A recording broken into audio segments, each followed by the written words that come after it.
Buntag sa tanan, no? May buntag Nay, may buntag at Ate Marilyn, may buntag Cindy, may buntag Dima, may buntag ninyong tanan no, sa bag-o na itong mga kaubanan na sa kapamilya. Salamat kayo sa Ginoo bisan pinaagi sa social media, no? Pinaagi sa video makapadayon gyapon ta sa pagbubustado tungod kay importante gyud ni, no? Karon nga adlaw atong hisgutan ang ipagawas na, no? Isugot na ang hari nga mopahawa ang mga Israelita gikan sa Ehipto. Kung tan-aw nato last nga tunglo nga gihatag sa Dios mao katong namatay ang kinamagulang anak sa tibuok Ehipto, no? Kung tan-awon makita po nato nga kung unsa kagamhanan ang Dios nga once ang tawo nga musukol ngadto sa Dios dili gyud sila mulampos sa ilahang mangununa or ang si Satanas bisan pa man si Satanas, no? Kung tan-aw nato nga si Satanas ang kasing-kasing ni Parao ug ang hunahuna ni Paraon, no? Sa hari sa Ehipto iyahag yung gigamhanan gigayran gyud niya maayo si ang hari sa Ehipto ug ang mga tao sa Ehipto aron dili sila musugot nga ipagawas ang mga Israelita. Pero sa indain sa last na silot sa Ginoo isa pa, no? Pero wala nay mahimo ang Israel tungod kay namatay na ang iyang kinamagulangang anak. So gipakita sa Ginoo diya kung unsa siya kagamhanan nga kutob sa musukol kaniya wala gyud mahimo og mapakyas gyud ang mga tao once nga magpagahi sila hunahuna o sa ilang kasing-kasing.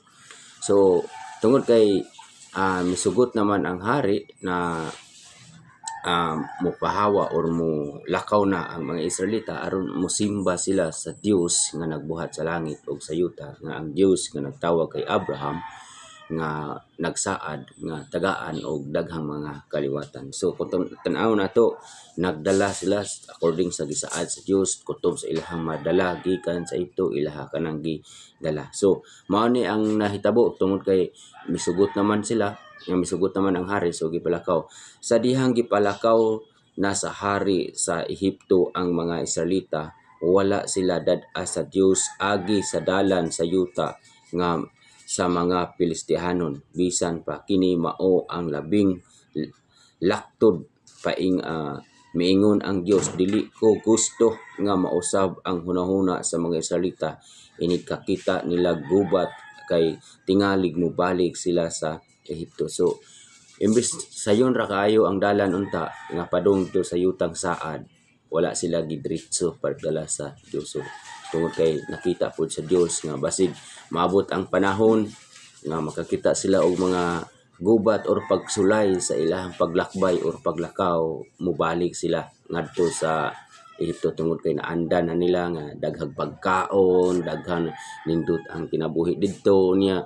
So mao man gud ni usahay pod bisan sa realidad sa atong mga kinabuhi kung makita nato nga naay mga problema mo bagulbul mong gyud no? So ani nakabalo na pod ang Dios. So mao na nga busa gidala niya sila libot sa hawaaw nga dapit paingon sa dagat nga pula. Armado ang mga Israelita nga nigikan sa Ehipto, so gipalibot sila, no? Gidala sila ngadto sa dagat nga pula. Kaya ang pangalan ani nga lugar is dagat nga pula. So tan-aw na to.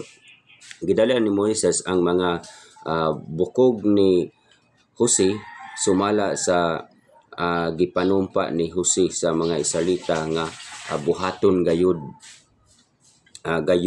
nila kay Jose miingon mutabang gayud kaninyo ang Dios unya dad-an ninyo ang akong mga bukog. So wala pod kalimti ni Moses ang bukog sa iyang katigulangan nga mao si Jose. So tan-aw nato mibiya sila sa Sukot o nagkampo didto sa Itam sa daplin sa Kamingawan. Sa adlaw nag-una kanila ang Ginoo pinaagi sa panganod nga daw haligi aron paggiya kanila sa agianan. Sa gabii nag-una siya pinaagi sa kalayo aron aron paghatag kanila og kahayag. sa ingon makapanaw sila adlaw o gabi. So nindot kaayo ani nga time tungod kay ang nahimong giya nila mao ang Dios nga mao ang panganod, no? Ang panganod sa adlaw mahimong landong, no? Malandungan ang tibuok Israel tungod kay ani nga mikabat na sila og 1 million kapin o 2 million, no? Kay ang giingon diha kay 600 lang ka mga lalaki, no? Naapay mga bata ibutang na estimate na to na mga milyon gyud kapin, no? Kung tan-awon nimo mga lalaki lang na ang gi kwenta, no? Wala pay apil ana ang mga babae o ang mga bata. So mala sa Biblia midaghan gid maayo ang mga Israelita, no? So ang panganod ini kagabi mahimo po na haliging hayag, no? Suga. So pinagi niya na makalakaw gyapon sila sa bisag gabi na, no? Naay giya nindot kaayo ang giya sa ilaha mao ang Dios, no? Kung tan-awon nimo grabe kagamhanan ang Dios ug ipakita. Balik ko na to basa. Mibiya sila sa sukot og nagkampo didto sa itam sa daplin sa kamingawan. Sa adlaw nag-una kanila ang Ginoo pinaagi sa panganod, no? Grabe, no? Di makita lang nimo panganod na siya, dagoy lang ang panganod, pero ang Ginoo di ito mao'y nag-una kanila, no? Pinaagi sa panganod. Kung tan-awon nimo sa panganod nga daw haligi aron paggiya kanila sa agianan, no? Sa gabi nag-una siya pinaagi sa kalayo aron paghayag kanila og paghatag kanila og kahayag sa ingon makapanaw sila sa adlaw og gabi. So grabe kanindot, no? Sa ilang time na sinati gid nila kung unsa kanindot ang ilahang kinabuhi tungod kay ang Dios nag-una gyud kanunay, nagtabang gyud sa Israel. So iing-ana kapinangga sa Dios ang mga Israelita igsoon. Kung mosunod lang pud ta sa Dios, ang Dios bisan pa man natay mga problema kay wala man pud nag-ingon ang Dios nga kung moalagad ta sila sa iyaha nga dili na ta moagi og kalisod, dili na ta moagi og mga problema. So una to naagi po na pero nanindot lang tungod kay makamao na ta mo dala, makamao ta maghunahuna nga naay pag-asa kung musalig ta sa Ginoo. O din makita nato diya nga gipakita gid pod sa Ginoo ang iyahang pagkagamhanan ug ang iyahang nga pagtabang sa mga tao bisan nga tan-aw nimo niini nga time ang Ginoo mo inagiya, no? Pinaagi sa panganod, pinaagi sa kalayo ini panahon sa gabi. So kadya lang daan ma-appreciate nato kung unsa gyud kagamhanan o kamaluluyon ang Ginoo ngadto sa mga Israelita. Tungod kay kining mga Israelita is mao ni ang special nga gipili sa Ginoo. Maabot sa unahan nanong niabot kanato, no? Nanong importante po nato nga masayran nato ni. So tan-aw nato sa ini abot nato sa sa New Testament. So maadto ta sa chapter 14, no? Tan-aw nato ang chapter 14 kung unsay giingon niya sa chapter 14. Exodus chapter 14 verse 5 to 7. So sa tan-aw na to, basahon na to. Sa dihang ang hari sa Ehipto gisuginlan nga nang lakaw na ang mga Israelita na usab ang una niya og sa iyang mga opisyal bahin sa mga Israelita miingon sila nganong gibuhian taman ang mga Israelita wala na hinuon kitay mga ulipon. So kung tan-aw nimo karon imbes nakalakaw na ang mga Israelita layo na sila. Ang giingnan pud ni sa iyang mga opisyal anong gipalakaw man nato ang mga Israelita. Karon noon wala na tay ulipon, no? Kinsa may maglubong sa atong mga patay nga anak, no? Na daghan man kaay ni. So kung tan-aw nimo si Satanas kanunay nagiya, no? Tungod kay si Satanas ang nagkontrol sa hunaw na sa hari. So sa kasing-kasing sa hari, so nausab na pud unsa na pud ang iyahang plano. Tan-aw nato sa 7. Busa giandam sa hari ang karwahi igagubat og ang iyang mga sundalo. So pagkadungog na sa maong balita sa istorya nga nanlakaw na ang mga Israelita, so nausab na pud ang hunahuna sa hari og giandam niya ang iyang mga karwahe nga igugubat. So mao ni gipagahi sa Ginoo ang kasing-kasing sa hari og gigukod niya ang mga Israelita nga maisugon na miya. So kung tanawon nimo diha no, grabe no, pagukod na pud kay mao may giingon sa Ginoo daan ni Moses nga pagahion ako ang kasing-kasing sa hari. So kung tan-awon nimo pag once nga ang Ginoo pagahion na niya ang kasing-kasing sa tao, wala na no, wala na puro na gyud dautan ang iyahang hunahuna. So kung tan-aw padayon ta sa verse 10 niingon siya sa dihang duol na ang hari og ang iyang kasundaluhan nangahadlok pag-ayo ang mga Israelita og nagpakitabang sila sa Ginoo. So ganiha miingon ang Ginoo dili niya dadon ang mga Israelita laktod sa Pilistihanon. Hagian ano mga Pilistihanon.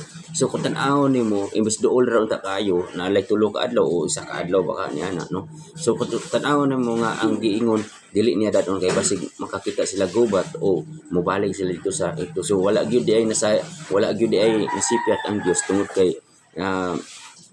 sa dihang na nakita nila ang mga Ehiptohanon nagpakitabang gayon sila sa Dios. So grabe gyud nahadlok gyud sila. So tan-aw na to sa verse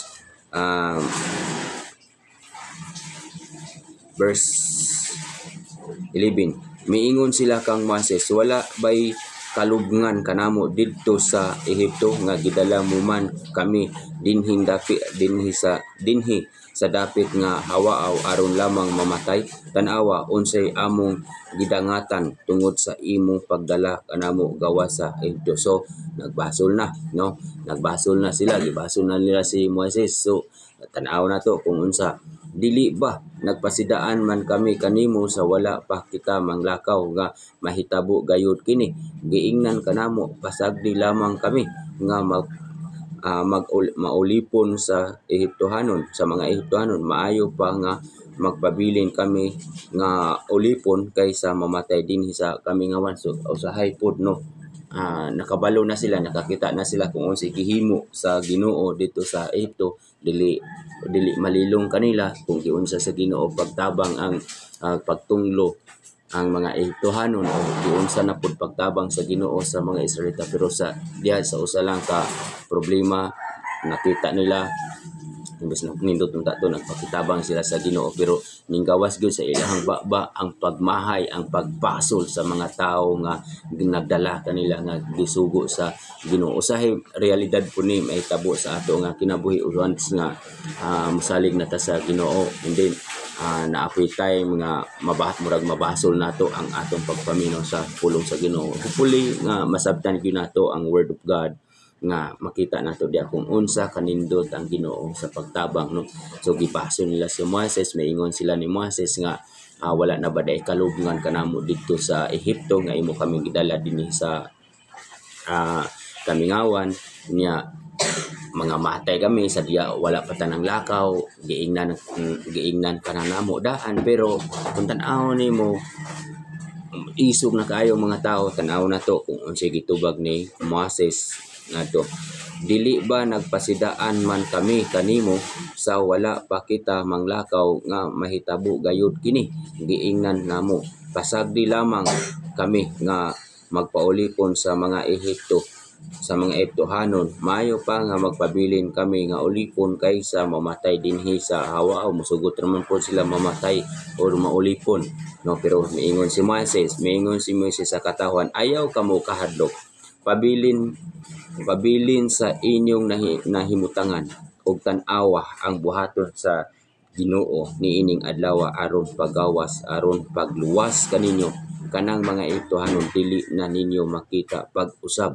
So si Moses kung tan-aw nato positive lang gid ang iyang hunahuna, nagdepende ra gid siya sa Ginoo. Maingon si Moses, pabilin lang mo, relax lang no, pabilin mo sa inyong nahimutangan. Kunya gikapakalma ni Moses ang mga tao na tanawan mo nga tagdai lang ninyo nga makita ninyo kung unsay buhaton. Dapat ingana na no, ingana dapat ang atong hunahuna. Kung naay mga problema, naay mga sige lang, ting positive lang no.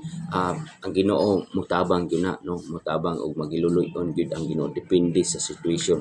Kung unsa usahay na ay daghang gibuhat ang Ginoo sa atong mga kinabuhi, pero din nato na ma-appreciate nato kanunay sa ato nga kaugalingon, kalisod, kung unsay mga problema sa ato nga kinabuhi, kana lang ang ato ma-appreciate.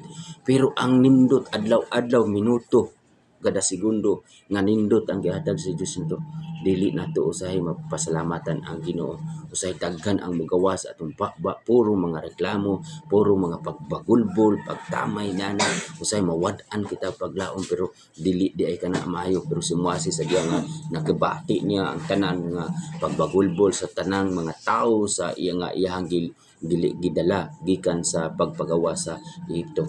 Moingon siya, kalma lang, pabilin mo diya sa inyong naimutangan, makita ninyo karon kung unsay buhaton sa Dios ug kining ni ang mga Ehiptohanon, dili na ninyo makita hantod sa hangtod. So tan-awon mo na ay positibo na ipagtuo si Moises ngadto sa Ginoo, tungod kay nakita namin ni Moises ang gibuhat sa Ginoo sa sinugdanan pa lang, no? Sa sinugdanan pa lang nakita na niya kung unsa kadako o kagamhanan ang Ginoo. Ang Ginoo moingon kang Moises, nganong nagpakitabang kaman kanako, no? So nangutana ang Ginoo, padayon na ang mga Israelita sa unahan, no?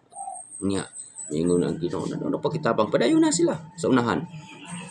Iisa ang imong sungkod ug ipataas ang imong kamot ibabaw sa dagat aron magpabilin kini ug mabahin kini ug ang mga Israelita makalakaw sa malah nga yuta. So miingon ang Ginoo,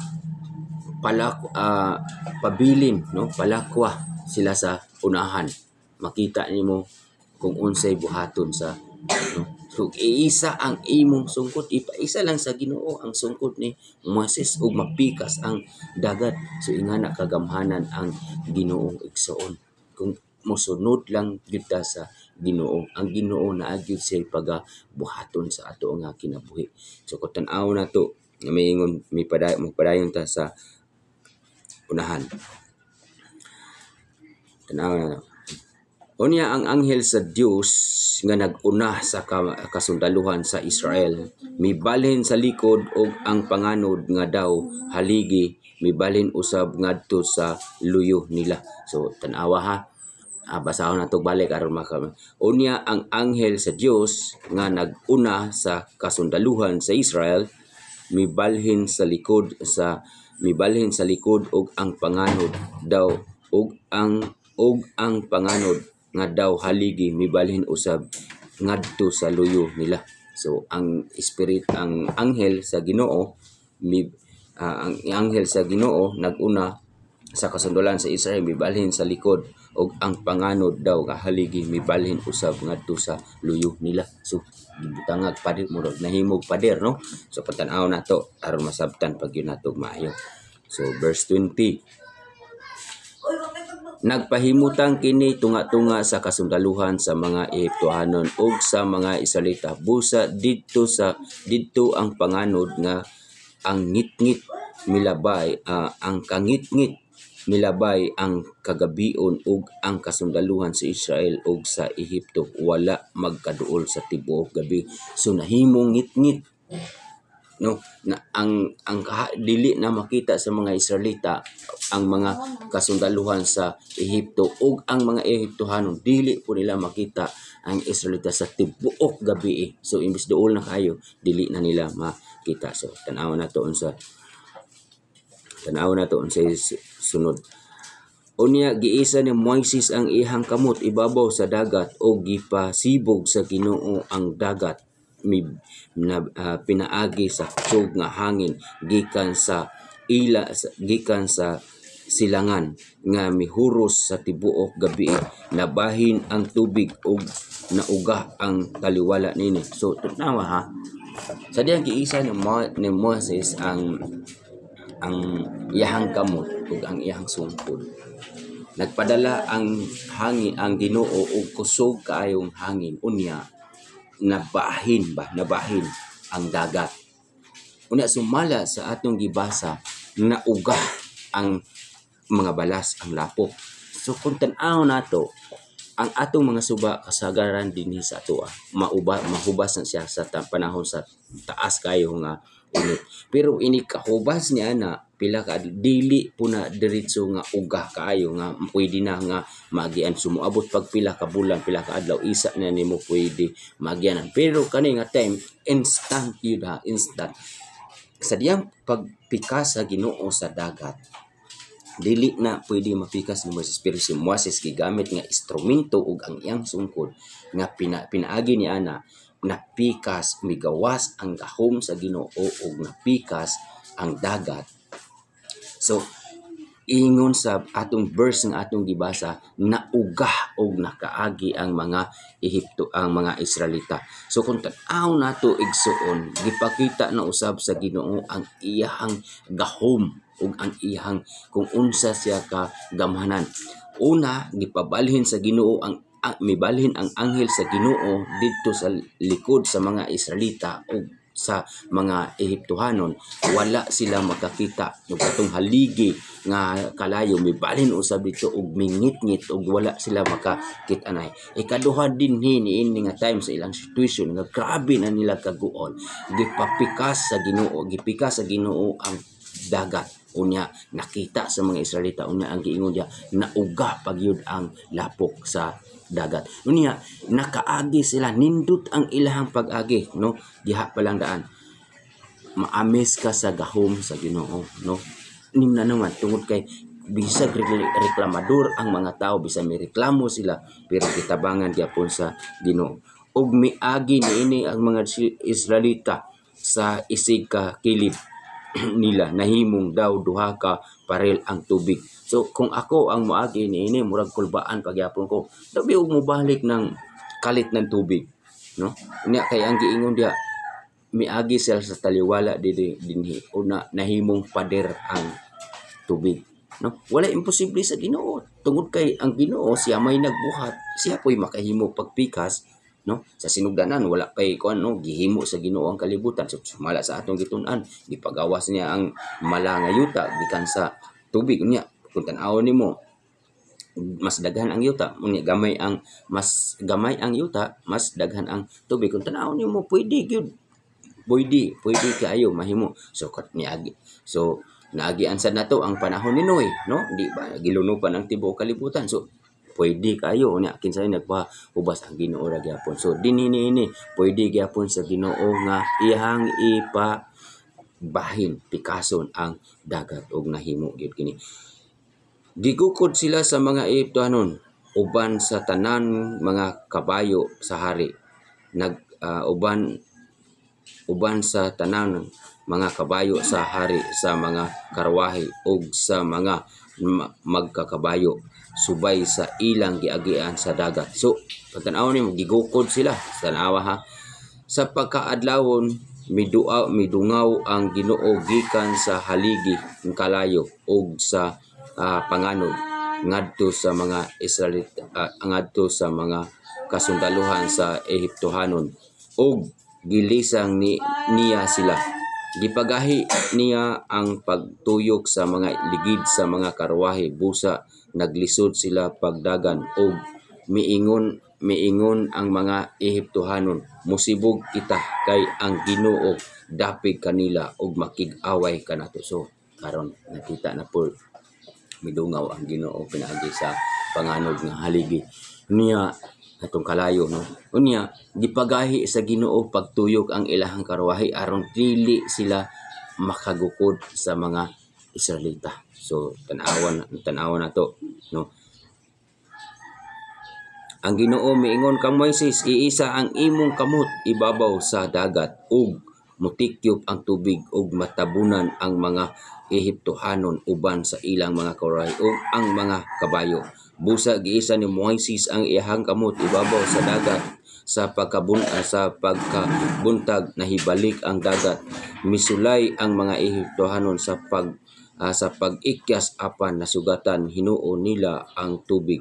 Mibalik pagtikyop ang tubig ug natabunan ang mga karwahe, ang mga nagkabayo niini ug ang tanan kasundaluhan sa hari nga migukod kanila hangtod sa dagat. Wala gayoy usa nga nahibilin apan ang mga Israelita miagi sa mamalang yuta taliwala sa dagat ug sa isig ka kilid nila nahimong daw duha ka paril ang tubig. So igsoon makita nimo ang pagtabang sa Ginoo sa mga Israelita, no?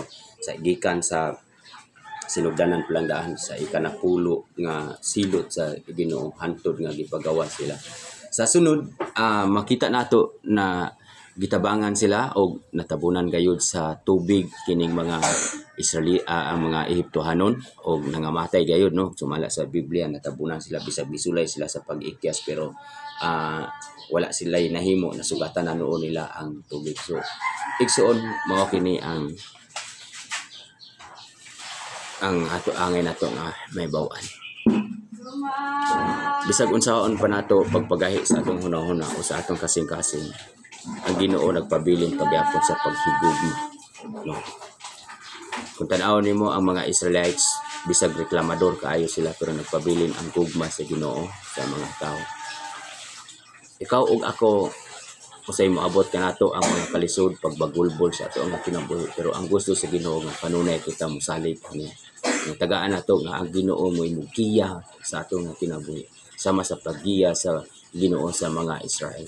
Kung tan-awon nimo, grabe gid ang ilahang kagi, pero kung mosalig lang gid ta sa Ginoo, ang Ginoo motabang gid.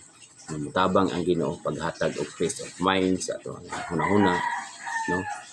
Kay kung dili wala tay peace of mind, mao na makahatag ka nato trigger, kahadlok og distress sa ato nga kinabuhi, sa atong kaugalingon, ug maabot sa punto nga wala na mo-surrender na ka, no. Pero ang gusto sa Ginoo nga think positive ta, always dia sa Ginoo, tungod kay ang gusto sa Ginoo nga siya man ang Dios, mosalig ta sa iya, no. So igsoon sa sunod higayon nga magpadayon kita sa paghimo og mga video para sa mga viewers nato usab, no. Ang sunod niini tan-aw nato, naana sila sa nakatabok na sila sa pulang dagat, no. Naana sila sa deserto. Tan-aw nato kung unsa na pod ang ilahang mga kinabuhi o ilahang mga aksyon, taliwala ni nga laing chapter na usab sa ilahang kinabuhi. Kung moagi kini nga video, pwede nimo i-share, i-like, pagsunod kanunay sa mga video sa akong mga Bible study sa Bagokbok. Salamat sa inyo te, Ima, Ate Marilyn, Nanay Ising, o Cindy, uban sa mga bata o sa inyong mga uban pa diha na inyong mga kaubanan, no. Kinsa gani pangalan natong anak niya nan? Si Sir Hernan, si Fernan o si Giano. Salamat sa inyo nga unta nga magpadayon sa sunod moanha mi aron sa pagtudlo, no, tungod kay karon nakinagpugi mo para advance mo ato gyapon tud-an sa sunod para magapadayon gyapon ta. So daghang salamat sa inyong pagpaminaw og i-share kining mga video para makaabot sa inyong mga pamilya nga dili nato maabot nga layo sa ato. So daghang salamat og sa ang Ginoo magauban kanatong tanan.